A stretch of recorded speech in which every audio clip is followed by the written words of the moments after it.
Oh, so Joe's back from pooping. Anyways, Yeah. what's up next is Don't give it up, Bradley. oh my Don't give it God, up, Bradley. is it that time? It is that time. Well, that time. actually, okay, yeah, we'll do it now then. We'll do it. What are we doing? It is Bradley, that what are we time. starting It's off so today? hard. Today, children, we are going to be reading volume 21. Yes, Papa. What No, chapter? I'm an idiot. It's not volume 21. It's volume 27. The 7 was really thin, and it looked like a 1 for a Everyone second. point and laugh at this fucking idiot. It is volume 27, in fact. Are we starting at the beginning of volume 27? We are starting at the beginning of volume 27 247. with a quote by Oda Sensei where he says, "It just occurred to me yesterday that One Piece is a really weird title." Explosive laugh in parentheses. Okay. I love all of the Oda quotes at the beginning of these volumes. We never talk about them, but they are great. It's not even that weird. He's being weird about it. Yeah, it's just him being the funny man he I is. don't get to see the Oda quotes because I read on his app. Well, Oh, that's no. because it's the quote like in the beginning of the. It's not a SBS. That's Yeah. what I know. Yeah. That's why I know I can't see it. But yeah, the beginning of chapter volume 27 is chapter 247. And we pick up where we left off with King Wapple, Right. back on Drum Island, and man, he's not doing too hot. These are hilarious. This might be the funniest cover story so far. Yeah, Like the artworks are really funny for it. we got so many fun ones where, you know, him just eating stuff, and now, first of all, his faces are always funny, and I think all the like cover stories kind of go through a similar structure, where the first like 8, 9, 10 or so are just kind of like, hey, it's showing the character and doing fun little gags, like, oh, they exist in this place, and you know they're just kind of doing their thing. Yeah. And then eventually it starts transitioning to like, okay, now we're actually gonna like do something for this Yeah. character. Advance their plot. I yeah. can't wait for Bradley to see that one cover story, Willard. Yeah, That that one.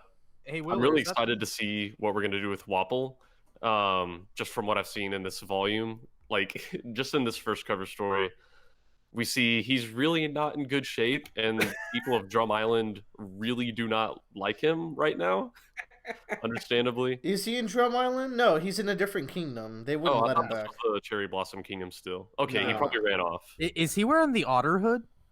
Yes. Yeah. I guess. Well, it's his dumb hippo hood.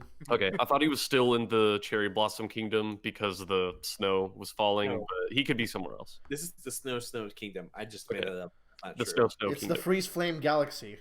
Yeah, there you go. So anyway, Balls. this first chapter, balls. It's the challenge of the ball, and this entire challenge of the ball is just the funniest shit ever. Like, I guess I'll start off. I did have a sticky near the beginning of the chapter when Luffy throws his first punch at Ball Boy, and he throws his first punch, and Ball Guy like really casually dodges it, and he's laughing with his hoo hoo hoos. And I thought this was really interesting start to the fight because I feel like it's a very common thing in One Piece where Luffy will be underestimated by, you know, powerful people who come upon him. They're like, oh, look at this little straw hat boy. And then Yeah. Luffy will throw his first punch, and either it'll be fast enough or it'll hit them and be hard enough that they're like, oh, holy shit, maybe this kid isn't such a buster after all. But this guy just dances around it and immediately counters Luffy, and I'm like, holy shit, these vassals are something else. It's also showing like yeah, you've definitely gotten to it, but the way that they can dodge every attack predictively. Oh yeah. This is an example of it before we really understand what's going on. And then the rest of this chapter is just hilarious. Gags. One thing I love is all of these surprise balls that go for Usopp are consistently like the least threatening things ever, but he still gets totally mangled where like this ball pops and just like a little flower sprouts out. He's like, oh, that wasn't so bad. And then he falls on the ground and it's just this Boom. bloody. Get messed on the ground. That is pretty good. And then there's like another one. There's another one later in the chapter where like some birds, like Yeah. everyone else is having to deal with like explosive balls or like ones that make axes shoot out when they pop. And like one of the ones for Usopp, just some birds come out And and they sing. they just like sing and then flap their wings and beat them up. they punch the shit out of him.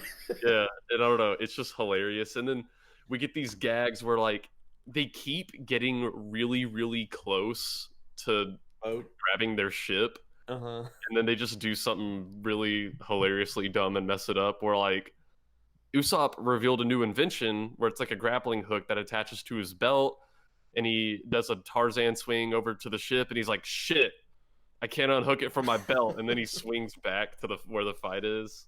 Like, I don't know. This whole fight was just hilarious. Very comedy fight. And then there's Luffy who's swinging on a regular vine, where he's made out of fucking rubber and can do it himself. Oh yeah, I don't know. I don't know. Everything about this fight was entertaining. And then around the end of the chapter, we go back to Chopper, who is not having nearly as good a time. The immediate use of this whistle is the best Chekhov's gun, where it's like, all right, this is a super important whistle. We're gonna need it at a very important part of this arc because it's really expensive to use. Chopper uses it immediately. Yeah, like the very next page. And I think it was this page where I said in our Discord that like a lot of manga have animal mascots, and Chopper is just the cutest one. Like he's my favorite. When he's turning around to whistle, that middle one in particular looks so cute and funny. Oh yeah, and also this vassal, I think this like he looks so cool. Shura does have a cool design. Like I'm throwing that out there. He looks awesome. Oh no, the best fucking like panic faces. Oh yeah. Oh man. Oh man. No, shut up, Joe. Shut up. And then we see King Wapple, and we're Eating actual eating trash. some robots. Yeah. I wonder what's gonna happen to him. I wonder. Oh, okay. We're getting close to the breaking point for me and Willer in this cover. Oh god. There's some fun stuff. So Big news. What's that? Big news in this chapter. Sorry, go on. Oh yeah. Oh yeah. So we transition and we get to see Conus and her dad and Sky Knight, and his name starts with a G. Gan4. Gan4. Conus and her dad are at his house or shack, hut, whatever you want to call it. His little Thanos farm. After And, he snapped Skypeia. She clearly, she doesn't even say it. You can just tell from the look on her face how guilty she feels. And oh man, You were making a joke about them snapping Skypeia at first, and then I remember about the Oh, yeah. Lobster Express. So they are kind of talking about the state of things, about the outsiders, which would be the Straw Hats, coming up here. Oh yeah, the reason they're talking about the Straw Hats is because he asked if Conus knows of pirates, and she didn't, and so he kind of tells them about pirates, about how they're kind of these criminals from the Blue Sea who go around, plundering the high seas. And they also are kind of like, well, they're not necessarily bad guys, right?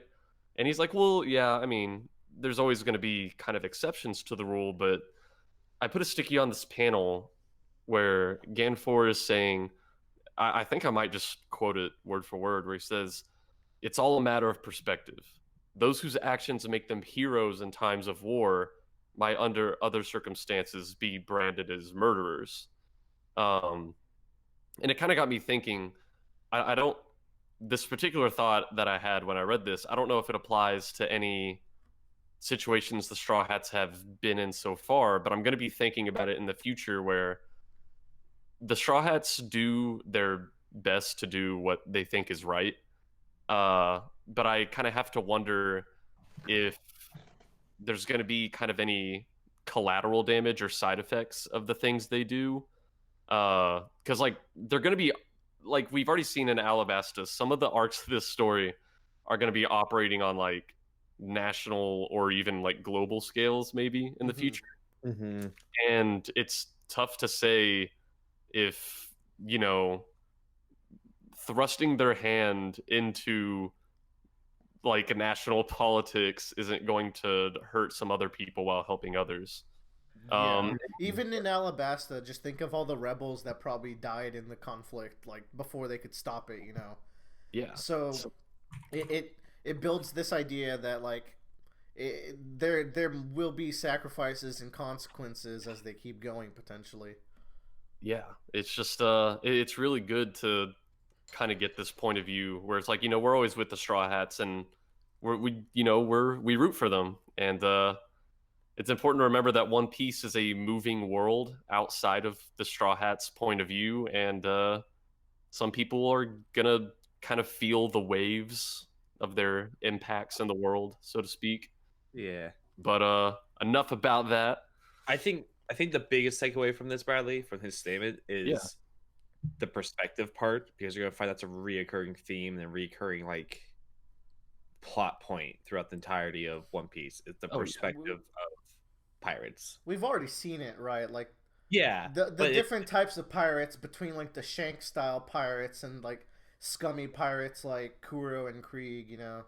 yeah, but it's just it's like that's he's kind of like be more like direct about like it's about perspective of like of what you are and not necessarily the what you're branded as, you know? Yeah.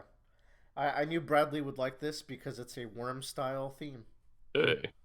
But Hey. yeah, it really jumped out at me, and this is one of those moments where Oda is just like jumping out and saying like, "Hey, here's one of the themes of my story." Yeah. And you know, I appreciate it because But good theme. can I take a second to talk about strands? yes, No, so one thing I'm surprised you didn't notice is that they say here that Gan 4 was the old Kami. yeah, he used to be the Kami, which like we knew I think in the last volume that there was an old Kami, and I was kind of hoping it was him, and Lo and behold. yeah. Is it Ganfor or Ganfall? So it's Yeah. for you, Tyler. It's gonna be Ganfall. Actually, this is a good point to get into this. So, Bradley, if you were to converse with One Piece fans, Yeah. there would be some words that you wouldn't understand. That's natural to people who read scans, and names as well. So, one that comes up this arc is Enel versus Enaru. Oh God. Enaru is a character that's mentioned this arc, but everyone will be calling him Enel if you were to dive online. Oh Yeah. my God. Likewise, yeah, this is important. This will be on the test. Likewise, the ship that the Straw Hats sail on, you would know it as the Merry Go, but everyone on the internet would know it as the Going Merry. What? Oh yeah, no, dude, you cannot like. You're going to see Going Merry everywhere because I know it's weird to you because you had like honestly Merry Go is a more reasonable translation, but everyone grew up with the scans and Going Merry. Mhm. You people. One more that's important. The seven warlords of the sea are referred to as the Shichibukai. Yeah. So if you see the word Shichibukai, it's a Japanese word. They're referring to the seven warlords. Thank you for coming to the TED Talk. You can One day continue. I'm gonna be caught up on One Piece, and I'm gonna go on the subreddit. I'm just gonna be like, "What the fuck are these people talking about?" I'm the right subreddit. Also, is Brad- called Bradley spent an hour analyzing every volume, and then he finds out that he just read a completely different series from the rest of the world. Oh God.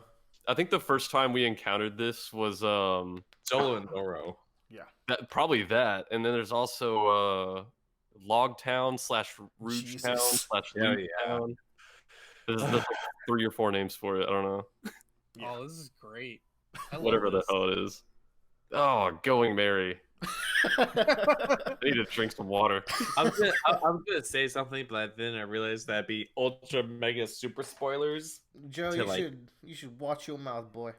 Yeah, You filthy man. Wash out your mouth with soap. but look at Chopper. Look at Chopper though, Uh, dude. Hold on, one more thing with the Kami Yeah, thing, yeah, right? When you first get to this arc and you're like, they're saying the word God so much, you're like, oh my god, like is the enemy actually like a god of this world, kind of like a Dragon Ball Z kind of god? At this point, you realize that God is just the term for the ruler of the Sky Kingdom. So it's just like a flavorful word that they just give to their ruler. So it can be a title that's passed. Kind of a title, you know?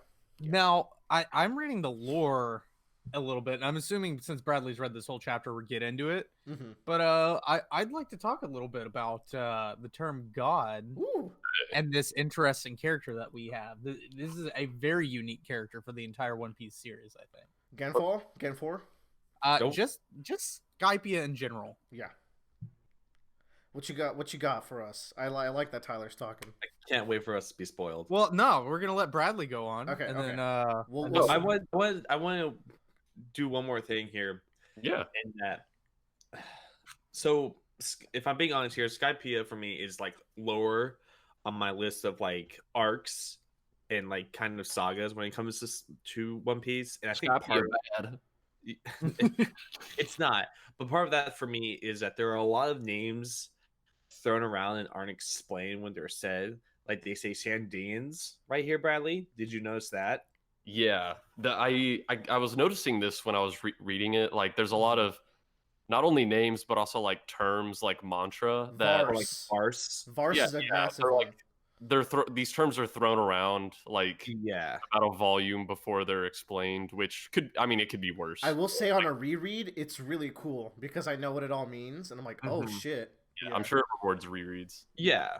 But like it's just like I just want to bring this out here because we're talking about it, the naming conventions and all this, and like just like that's kind of one of the reasons why this is a little bit lower on my list, because while I was reading it, it just was like it was a struggle to like remember where everything was and who everything is and how it's connected to each other, at least for me, because of just the strange names. I'm very terrible when it comes to like foreign names Yeah. of things. Suguri.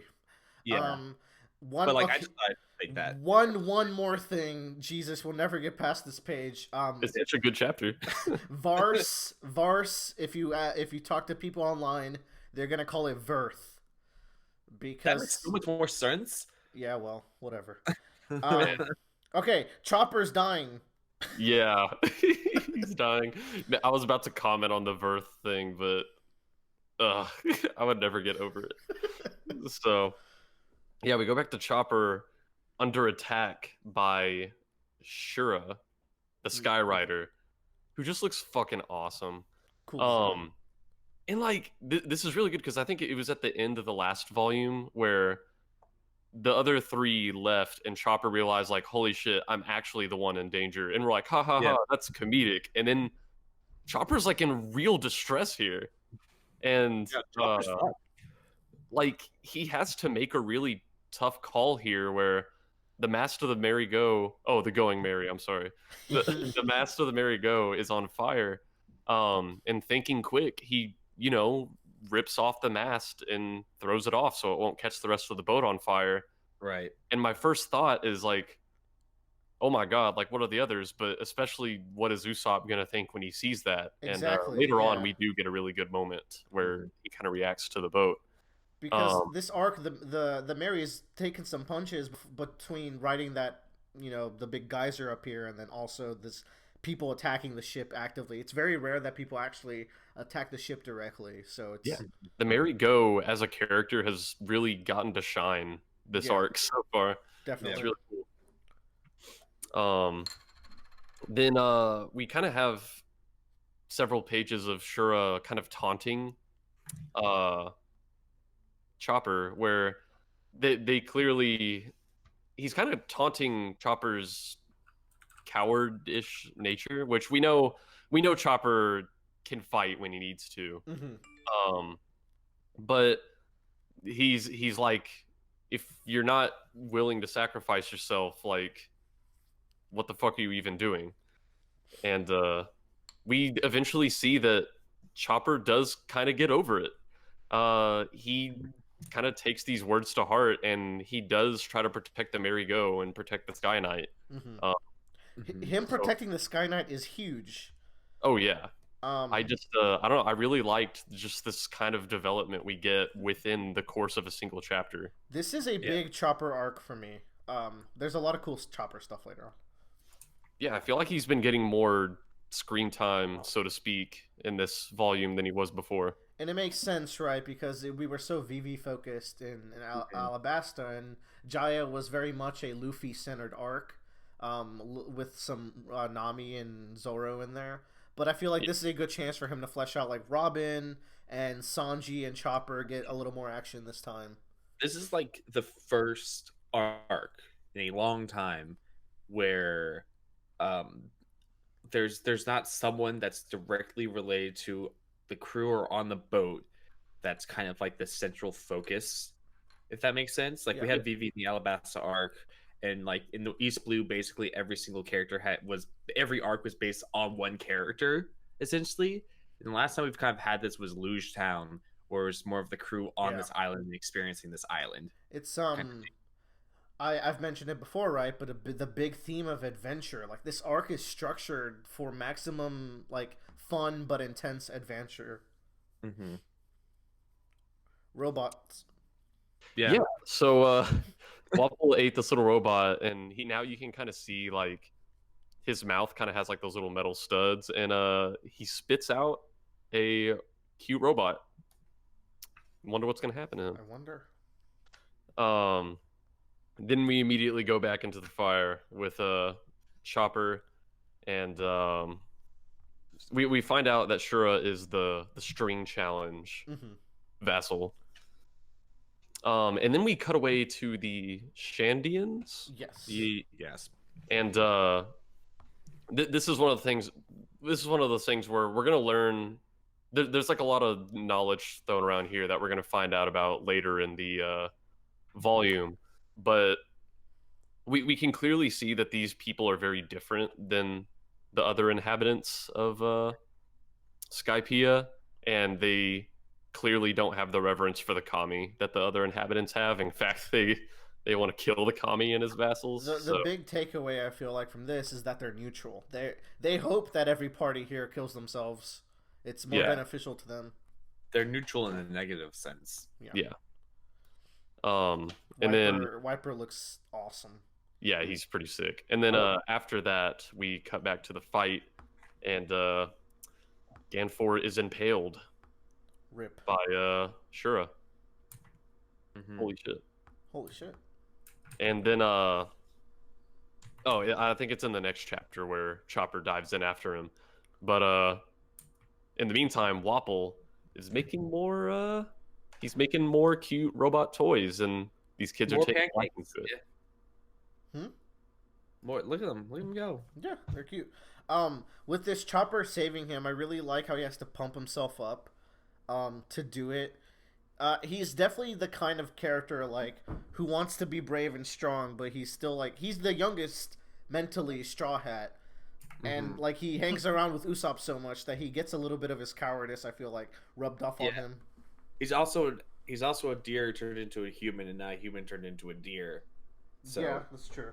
so he has these very primal flyer fight, kind of like he's a deer, like he's primed to run away.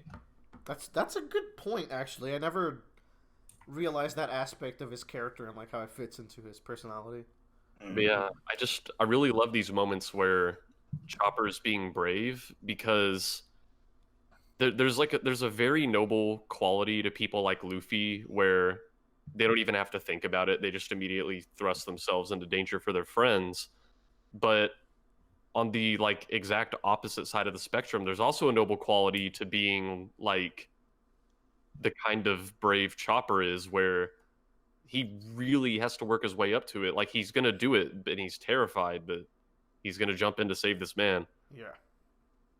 And so Shura, well, one thing I've noticed, this happens a few times in this volume, where Shura's like, oh wait, you're a Zoan user, and then later some of the guerrilla fighters are gonna be like, they're gonna see Luffy and be like, a Paramecia user, and I don't know if like these people are more knowledgeable about the I don't know if these people are actually more knowledgeable about the devil fruits than people down below are, or if it's just because I don't know, maybe people we just don't see. We'll table that. I have a theory here. Yeah. But we can talk about it later in the arc. Yeah, I was like, maybe it just doesn't come up enough, and like it just so happened to come up enough here that it seems like they're more knowledgeable, which I don't actually know if they are or not. But I mean, it caught my attention at least. Yeah, I noticed that too. It is interesting. And then let's see. Ooh, I have a sticky note. What did I put this here for? Ooh. It's like a Christmas card. It's the ball dragon.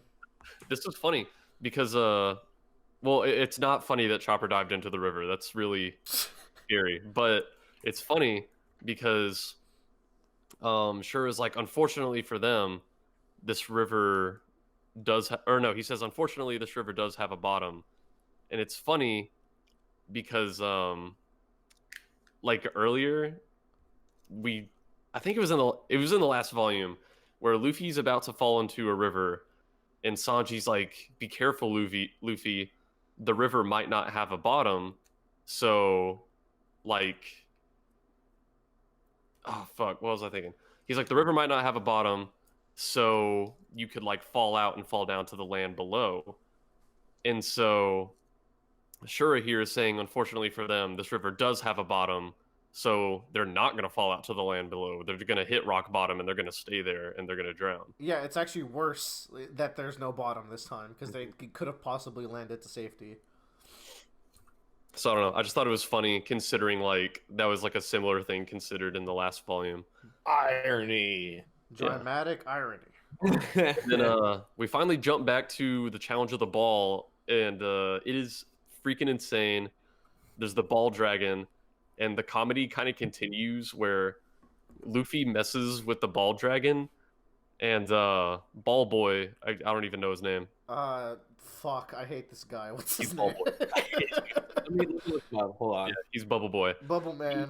He's like, I can't believe you did that to my dragon. Get over here. And he yanks Luffy over. And he's like, wait, I didn't know you were still holding on to the dragon. And then they just blow up together. A fitting end. Satori, that's his name. Satori, yeah, I knew that. Okay, well, he'll always be Ball Boy to me. Ball Boy is okay. And this chapter ends with Sanji just delivering, like, I think we've had some like really S tier punch panels, and Sanji finally delivers the S tier like kick panel here. Look at his legs; they're so hairy. Oh, he does have hairy legs. I like Jesus. that. The anime boys are like unrealistically smooth. Yeah, you're right. We need some hairy legs. Since we don't talk about fights very often, as I read this, I will pick out like small favorite moments of fights as we go on. For me, like you mentioned, like this final attack is like maybe my favorite Sanji attack is Concaster. I like how it looks. Yeah, and I love that like he gives like this cool build up speech to it when he's like talking about like how to crack nuts efficiently. Yeah. It's just great. Bradley, I have a question for you. Yeah. One Piece is not really a fighting manga, but I'd argue to say that Oda has never really made a bad fight. Even this fight, like, it's not very serious, but also it wasn't that long. What would you say is your least favorite One Piece fight thus far?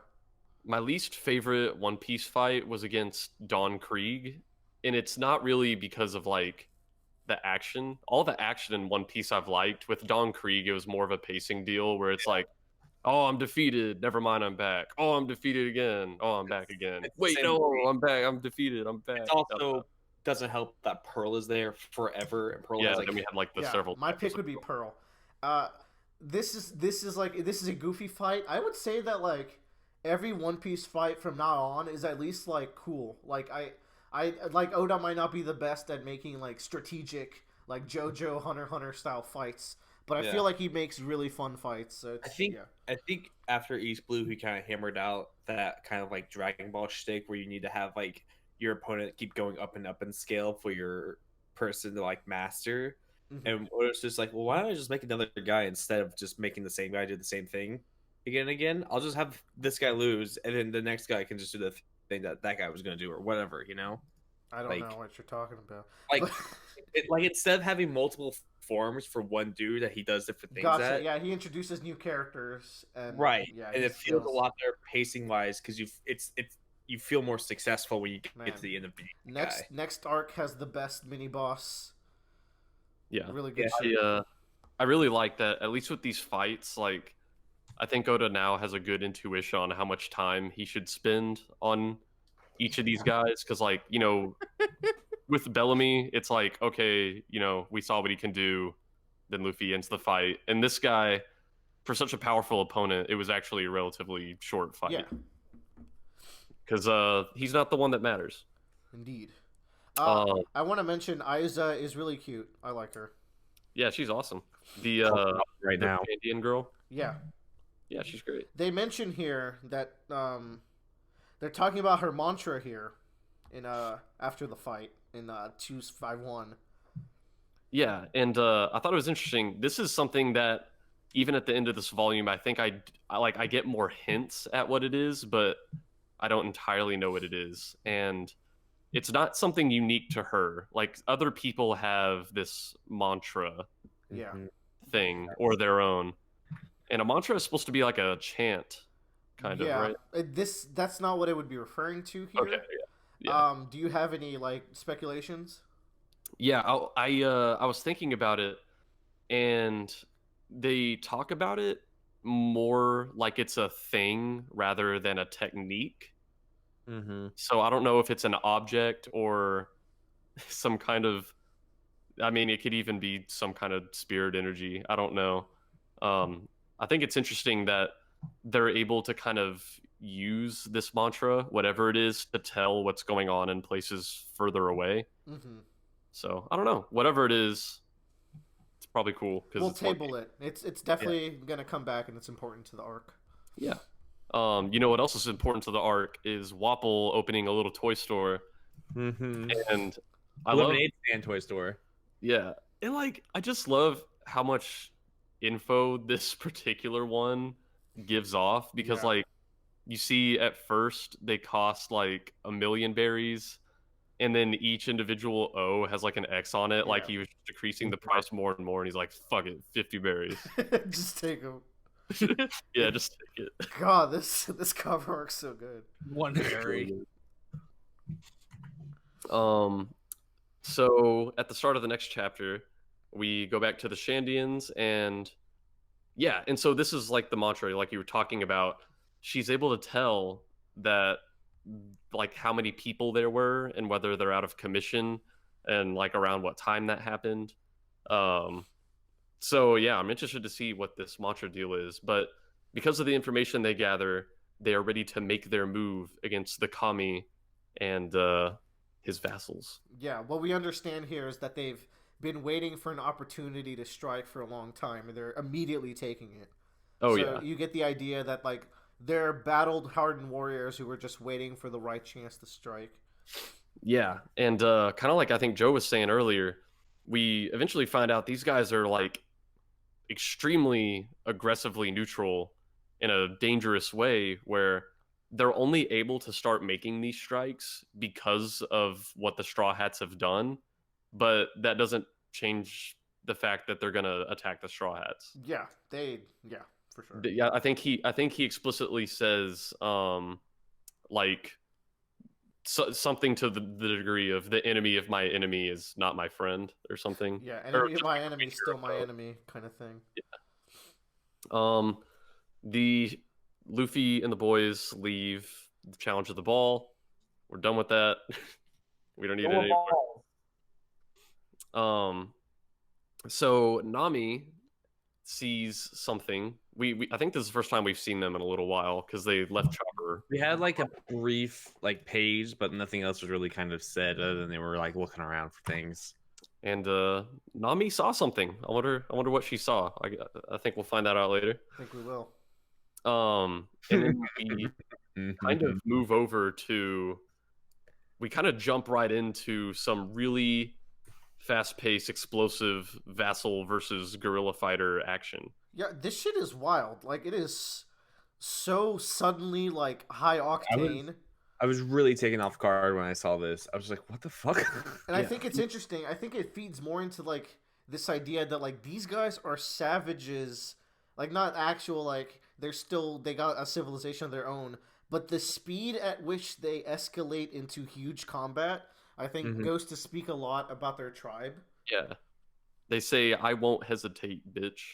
And also these just shots of them skating around always look really cool.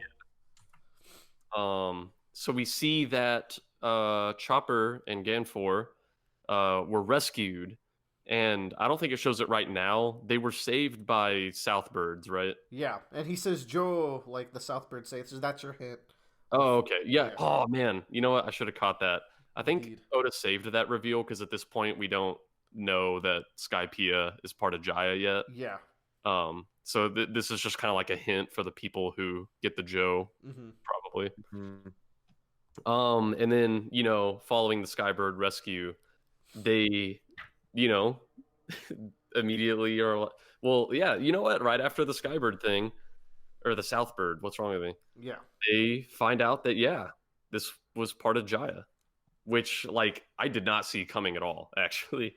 But I think it's cool. It's a huge reveal, but also, like, the way it's revealed by seeing the other half of the house, it's so, like, instant, the realization of what happened. Yeah, like, it's really cool because in the earlier, like, few panels where we do kind of peek in on what Zoro, Nami, and Robin are doing, there will be times where Robin's like, okay, why would a well like this one be here, and why would the tree be growing over it? Yeah. I'm like, this is obviously important, but I can't guess like why. And then we find out why. It's really cool. The Skypeia and Jaya, like, it's an arc's full of mystery, and as you go back and reread it, you see how much stuff pieces together, and it's really fun. Yeah, like we were saying earlier, I feel like this has to be an arc that rewards rereads because, like, now that you know this stuff, I'm sure there's so many things and panels that you could pick up on. Southbirds. We see Wapple has officially opened a toy store now. It's not bad. He's pulling it together. But it's also really sad to see the look on his face. Like, he's probably still, I don't know, ex-king is probably still not happy with He's fallen from grace. Yeah. But man, like, I'm like really interested to see where this goes. So the next chapter we get altercation with the guerrilla fighters and the Straw Hats. And kind of reiterating on what we said before, like, the guerrilla fighters are not going to be friendly with the Straw Hats just because the Straw Hats created this opportunity for them. And then we go back into the breakneck guerrilla versus vassal fighting, which, like, it's insane. And, like, these panels are nuts. even though these are still images, you can, like, still get a read on how fast and frantic this brawl is. These God, there's a lot going on. There's this giant dog eating one of them. Yeah. But then you also get this panel of Rocky, like, skating alongside maybe a wall and shooting at it multiple times. You have no idea what that Sky Knight or the vassal on the bottom's doing. But then you get these people getting slammed into trees. Like, so much craziness is going on. It's great. Yeah. And right after we kind of get the view of this huge just Smash Bros melee, we go back to the Merry Go and we see that, you know, everyone has kind of made their way back there. The kind of like expedition crew with Nami came back. Luffy and his boys, their boat finally made it to where the Merry Go is. And we got to the part that I was waiting to happen the whole time, which is Usopp seeing the state of the Merry Go. And, you know, obviously he's like, the mast is gone. And Chopper says there was a big fire. And I was really glad to see that the first thing that Usopp, there's a lot to take in these next, like, 2 panels, okay? So the first thing that Usopp says is, did you take care of your wounds? And, you know, that's really sweet of Usopp. Like, it's not like his first statement after hearing about the fire isn't, oh my god, what happened to the ship? it's did you take care of your wounds? And I'm mostly commenting on this because last week, we talked about how much the merry-go probably means, especially to Usopp Mm-hmm. compared to other members of the crew. And so this kind of double look we get on Usopp's face in the next panel, he's saying, I'm really glad you weren't burned to a crisp. A mask can always be replaced, but we can't replace you. And I know Usopp means this.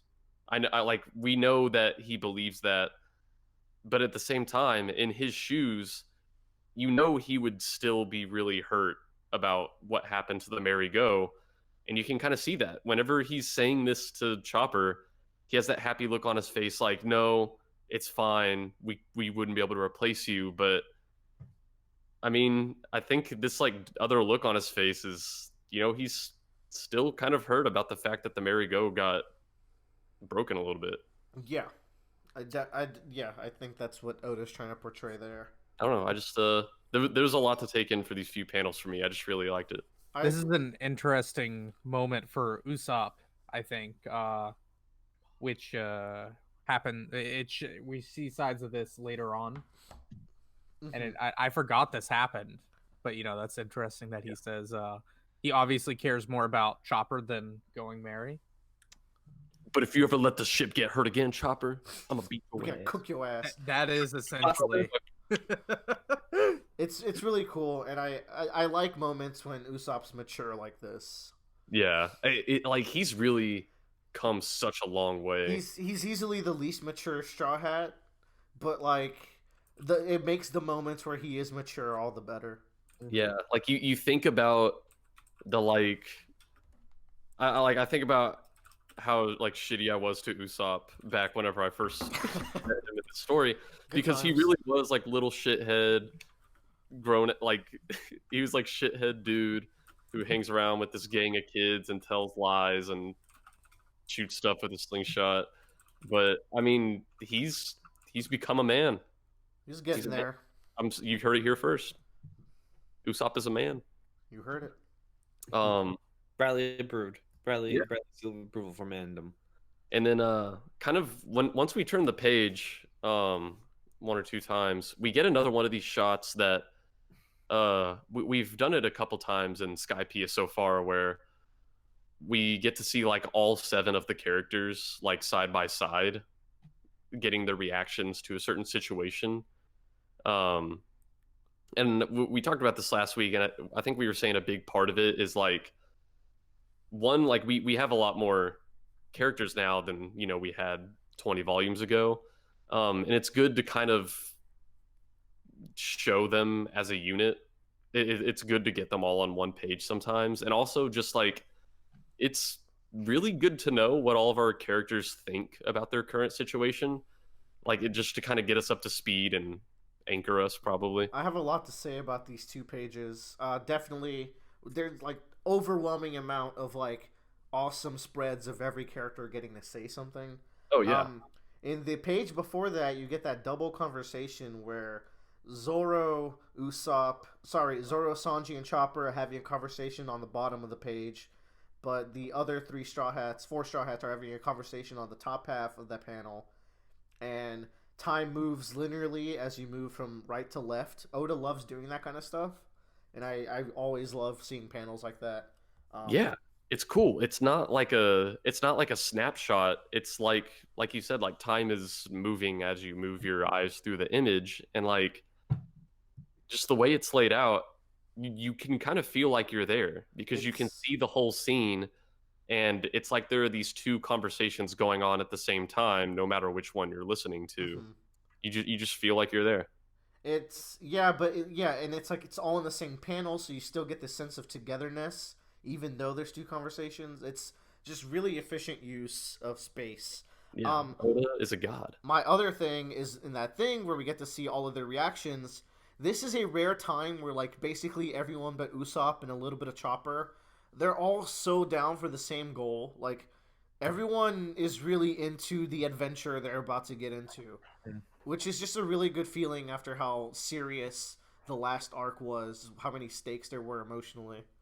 Yeah, like they're totally feeling it, because I feel like one of the other times we got like the 7 of their portraits next to each other, all their reactions were very characteristically them, but they were all very different. I Where think that like was when like either the boat fell out of the sky or like the monkey showed up or something. yeah, something like that, and Luffy's like, "Oh, this Or is the the adventure." world blew up. That's what it was. Yeah, that's what it was. And Luffy's like, "Oh, it's the adventure," and Nami's like, "No one told me this would happen," and Usopp's scared, and Zoro's like, "Oh, I don't care if we die." And,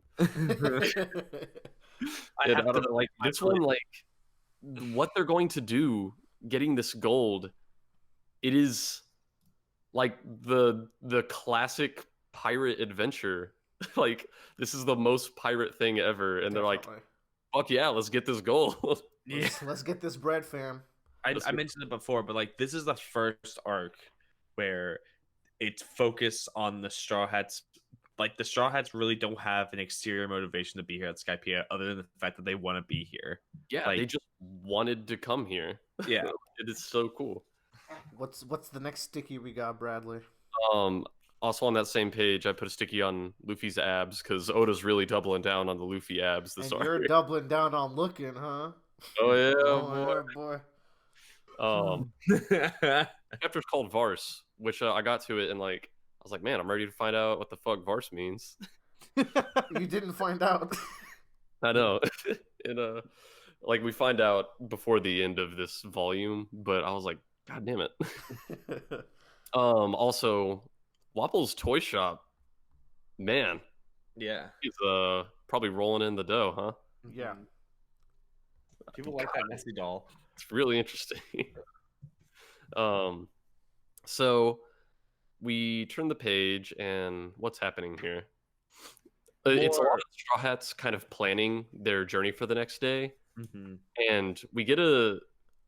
Oh man, I didn't put a sticky on it, but new Nami look. She has glasses and pigtails, which hasn't happened before. Good fucking look.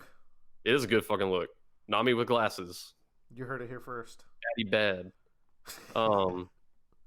So yeah, everyone's kind of doing their part to prepare for the next day, and it's really cool because probably through a concerted effort of Nami and Robin, they are able to kind of understand Nolan's riddle at the end of his story and find out where the hell the gold is, and they like put the maps together and it looks like a skull and it's like, oh, the gold's in the right eye, and I don't know, it's just kind of really cool how we got to that Very point. piratey.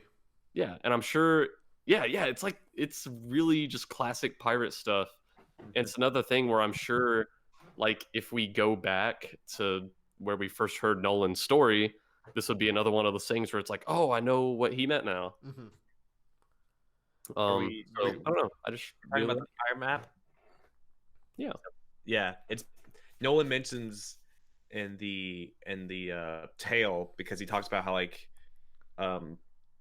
is Nolan's the name of the guy that gets killed. His grandson or his like ancestor, whatever, I forget what he's called, but his ancestor mentions that what he really said at the end was that the treasure was in the right eye of the skull.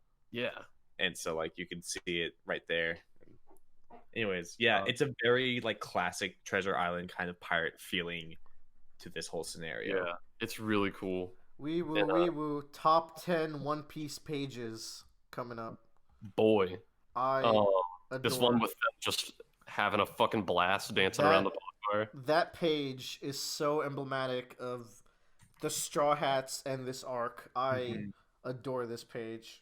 I probably looked at this page for longer than I looked at any other page in this Did volume. you catch Zoro and one of the foxes having a drink in the back?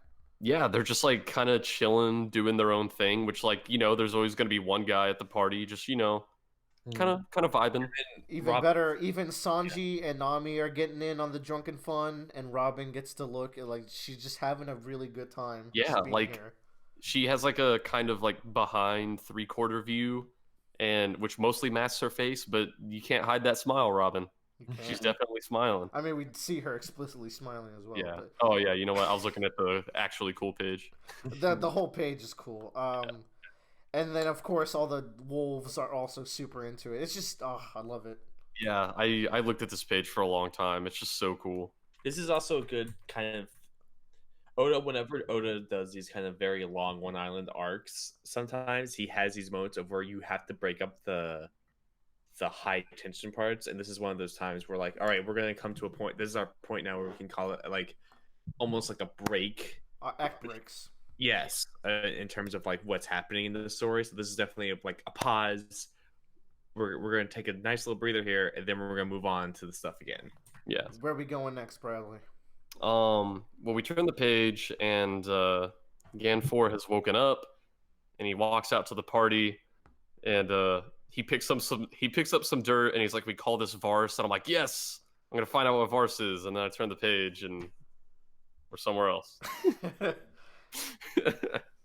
And we kind of see the Shandians recuperating from their battle, and I think they resolve to do another attack the following day.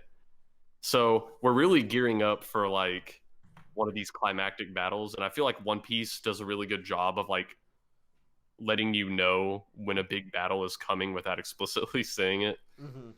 But it's like, oh, tomorrow the Straw Hats are going to do their big gold adventure. Coincidentally, also the Shandians are going to go on their final push. Also, coincidentally, the Kami tells his vassals like, you guys need to fucking get it together.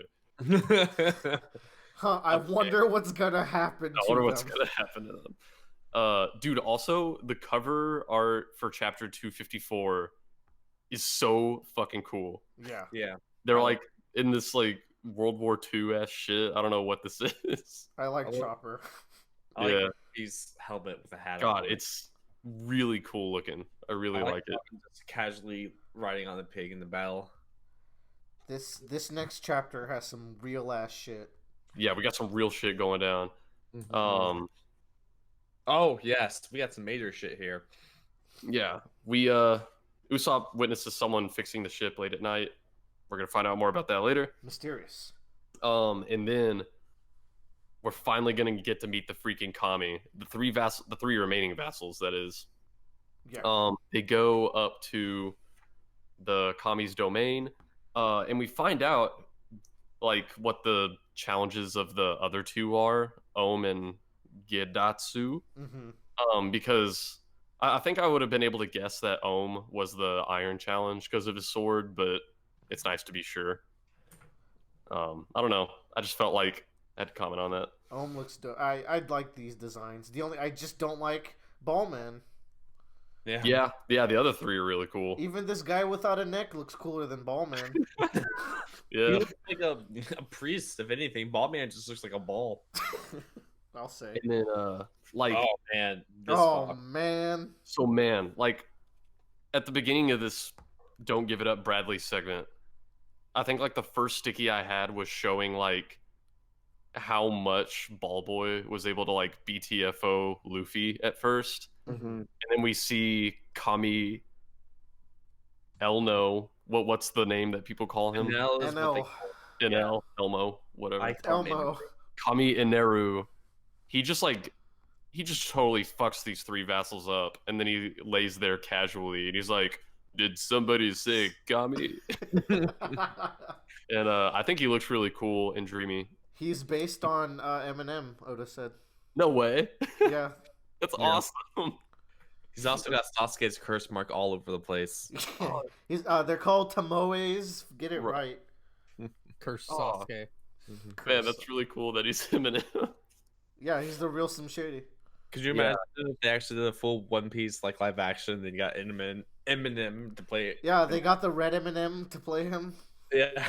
and the yellow Eminem shows up and he's Luffy. Oh god. All right, apples. Yeah.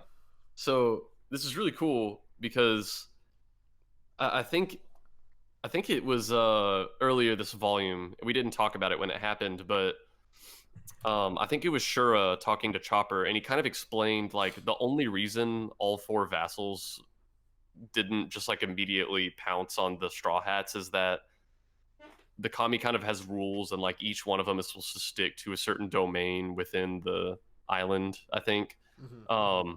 And the Kami is like, okay, well, things are a little bit different. These Straw Hats are a little bit stronger than you probably think they are.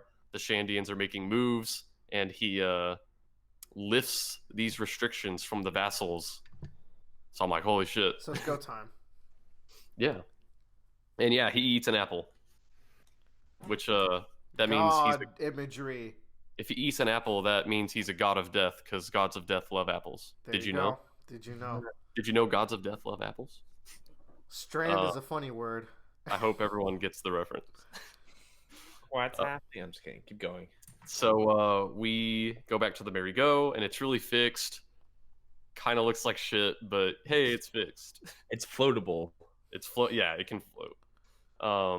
And they're just kind of like, who the hell would fix our boat? And I don't think we get the answer immediately. We don't. Don't. It's Yeah. kind of weird though that Oda would just have that happen, right? Yeah. Like, this is kind of the mystery arc, like you guys were saying. So we'll find out, I'm sure. But we do have this. I wish you could talk, Mary. You could tell me who did this. So, like, reinforcing that Usopp connection, and, like, there's big mysteries. Yeah, it's just more of the merry-go being a character. Yeah, for sure. So they kind of plan their heist of Skypeia for tomorrow. I was trying to think of how to phrase it, but they're like heisting the fucking island. Yeah, they're gonna steal the fucking gold. It's Road to El Dorado, baby. And the funny thing, I don't know why. I just I hadn't thought to comment on this before. Whenever we see maps of Skypeia, their compass rose is different than ours. They orient it so. Oh my god. Yeah, they orient it so north and south is horizontal and east and west is the vertical. Yeah. Which, I mean, that could be like some big One Piece thing, but also that could just be fun flavor. They do things differently. Talking out my ass, but I believe the winds in the world, like our world, go east to west.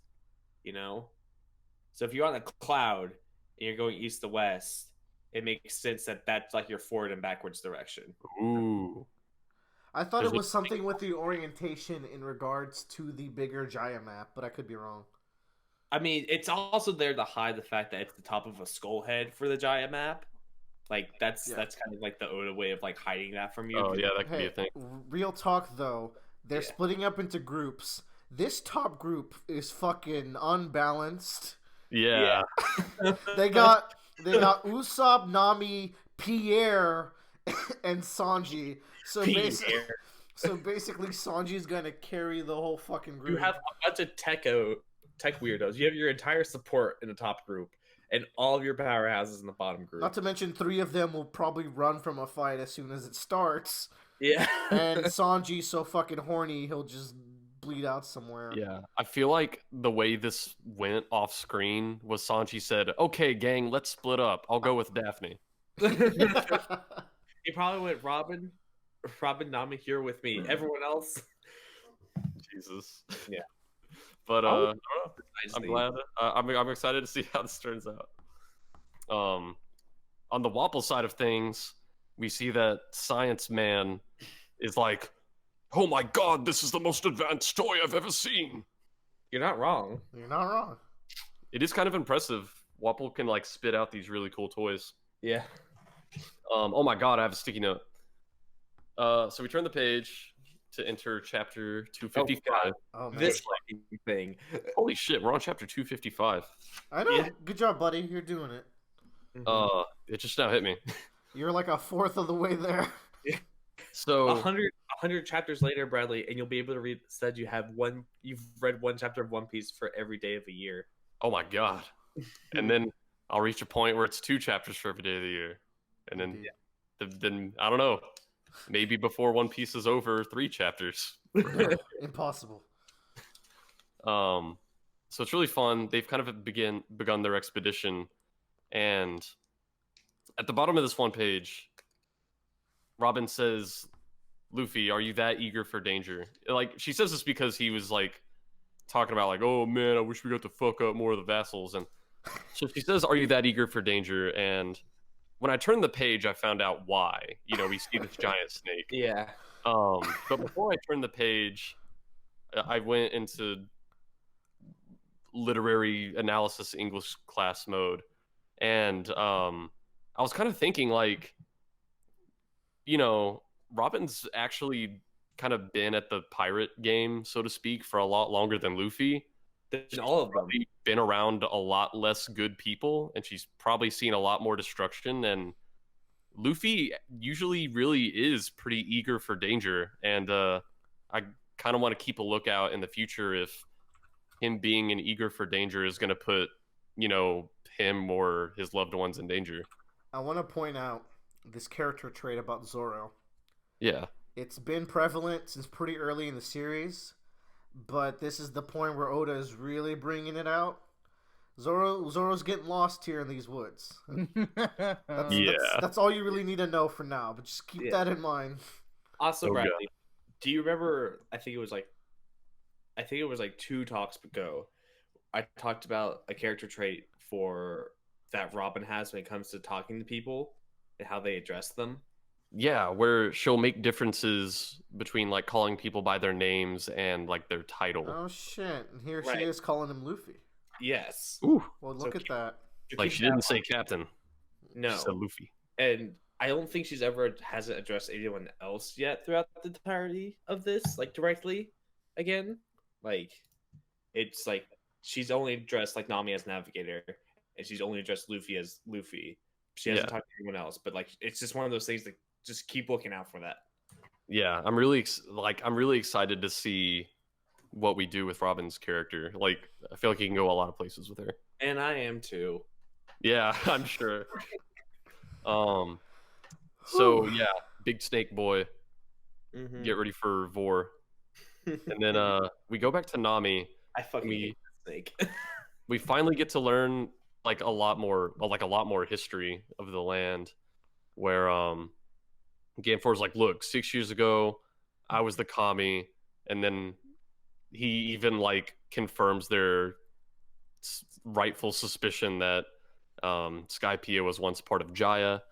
And we learn what the Vars is. The Vars is pretty much what a word they used to refer to anything that used to come from the ground, which presumably got knocked up by the knock-up stream. Right.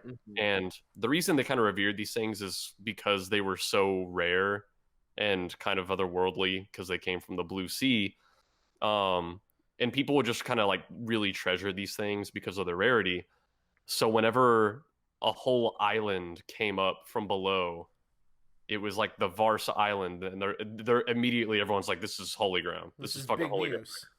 Yeah, it kind of speaks to their religion too, in that like they are literally like heaven above everything. So like the only kind of mysticism they have comes below them. Yeah, that's cool. Oh yeah, I didn't even think about that. That's really cool. That's really cool. Yeah, like think about if like we went outside and started raining and fucking toys started falling out of the sky. Like it'd be crazy. It would be crazy. We would think like if there was no like obvious explanation, people would treasure them as like God's gifts, Santa or something.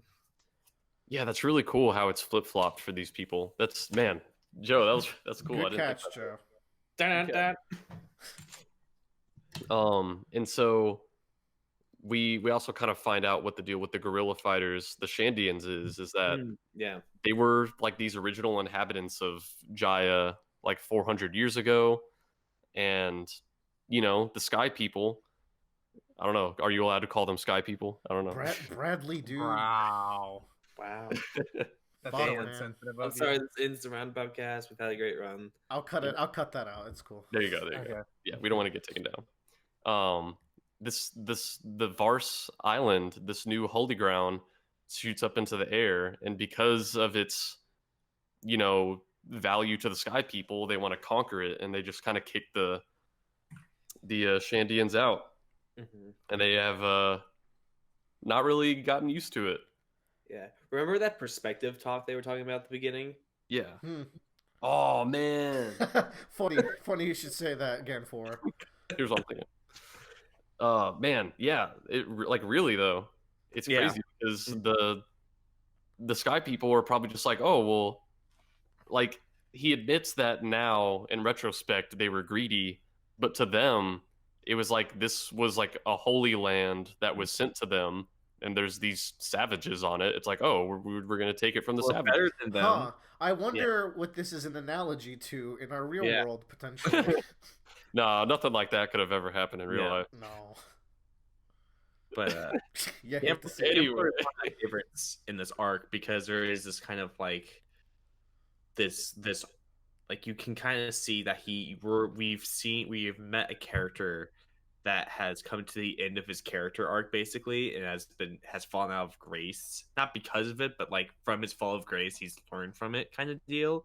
So now we need to see how he recovers from it. God, Ganfor fucking rocks. I forgot about this. Yeah, it's really cool. And this is I feel like this is sometimes a rare character where we always love to see characters in their arcs, but like you said, he's a guy who, you know, he's lived his life. He's kind of old and Yeah. he's done his arc. You can see that he used to be a different kind of guy, and he's saying what he learned and what he does now to make up for it. Mm-hmm. And I think it's really cool to see. Gamfor is another kind of character that is representative of a bunch of other characters later in the series. Remember, Ganfor mentioned earlier that like they haven't had pirates come in since 20 years. Mhm. 20 is a cool number. Yeah, 20 is a great number. 10's a cool number. 20 is a cool number. You know. So, but here's what's interesting to me, and I kind of just realized that right now is, he's talking about Kami and his retinue coming in and taking over, and they come from a different sky island. Yeah. But he doesn't call them pirates. But this is something that we've seen pirates down below do. So you kind of had this. It's Yeah. it's an interesting thought that he can't like make that connection and how similar maybe his two worlds are from like down below and up above. And maybe they're sky realize pirates. Tyler's out here howling. Yeah. No But yeah. explanation. That is really cool. I really like that. This volume has been like very. This volume, but also this story, One Piece, is just very dense with very cool character stuff like that. Yeah. This arc has a lot of like expositional dialogue, I feel, and explanation because Skypeia is so radically different from what we've experienced so far in One Piece. Like it's very much like the moon compared to the earth, you know? Where like it's just so far away and disconnected that how could these things have a relation to each other? But there is similarities between them. That's actually what I wanted to bring up. First, sorry for my outburst. I got sent a good meme. Okay. Second, so like the moon, there's been like a lot of like even now, there's a lot of subtle undertones always about the moon. And I would like to mention to Bradley as he continues throughout the story, just anytime the moon is mentioned, just take a little bit of note. I hope it's made of cheese. Do you remember like an example of it? Because I can't think of one so far. That's the point. So like we talk about the moon in Skypeia, and we talk about like is Skypeia like did they come from the moon? And Yeah. What is this music? I opened the meme that Nathan sent. Where is this? Oh. We're doing a fucking podcast. No, memes are more important. Jesus Christ. But like I mean, they talk about like are the Skypians the descendants of the moon, you know? And like is like it's possible to go there. Yeah, they talk about that. I don't think they've talked about that at all. Like, have they? Am I ahead of Brad on this? No, they talk about how Eneru came from a different sky island. Yeah. He invaded from different sky islands. It also says he went there on the Arc Maxim. Tyler, what is you doing? Am I high right now? You are. Tyler, Am I reading some bullcrap? Because like I thought I didn't think he did. No, Tyler, leave. Tyler, don't look at the... First of all, Tyler. I don't remember these chapters, and I'm trying to go through like wikis and No, talks about. Tyler! First of all, his name is Elmo, not Anaru. Oh God! Oh, Bradley, please take us to the next sticky. Yeah. Yeah, the next sticky is kind of rounding out his talk with Nami about the history of Skypiea, he kind of talks about what society looks like with a kami ruling over it. And when he says society, he gets a Joker face. No, but he kind of talks about. I think he says no. I don't think I can see it right here. He says when a person cannot act without feeling guilt, he is at his weakest. And he's talking about how the kami, the current one at least, is kind of playing God. And you kind of have to wonder, you see what these civilians are like. Whenever someone goes against the kami, pretty much all of these people like shunned the Straw Hats. Like they don't appreciate people going against the kami, and it's like, why would they feel so like why would they feel such allegiance to such a tyrant? And it's like, if you're being watched all the time by like such a strict ruler, maybe over time society just kind of molds itself to where people are just kind of okay with that. And it's like, you know what? Maybe you don't go against the all-seeing kami, It's, you know? that's in a lot of fiction, the all-seeing eye, the Eye of Sauron, the 1984 Big Brother kind of thing. Like, yeah, there's a lot of precedent to stories and real life with dictators where absolute power and ruling through fear is a reality. Yeah, it's like if you shut it down for long enough, eventually all that's going to be left are the people who, you know, are pretty cool with it, and that's what we see in Skypiea here. Yeah, man, One Piece, kind of like in Alabasta, we're getting back to some like real fucking, we're getting to some real shit. I want to point out that this is more of a translation kind of thing, for like the Viz stuff, where he's talking about the title of kami is enough. He truly plays that being God. Like they make an effort to like distinguish the two. I just thought that was just interesting from looking from an editing perspective, and kind of explains why they call him kami and not God compared to like scans, where I think when the scans came out they just called him God. That's interesting. Yeah, because I always thought kami was like a censorship thing because they don't want to be using God, but they are. Yeah. So yeah, I guess it's intentional, and it might even be better. It's definitely that, because it's definitely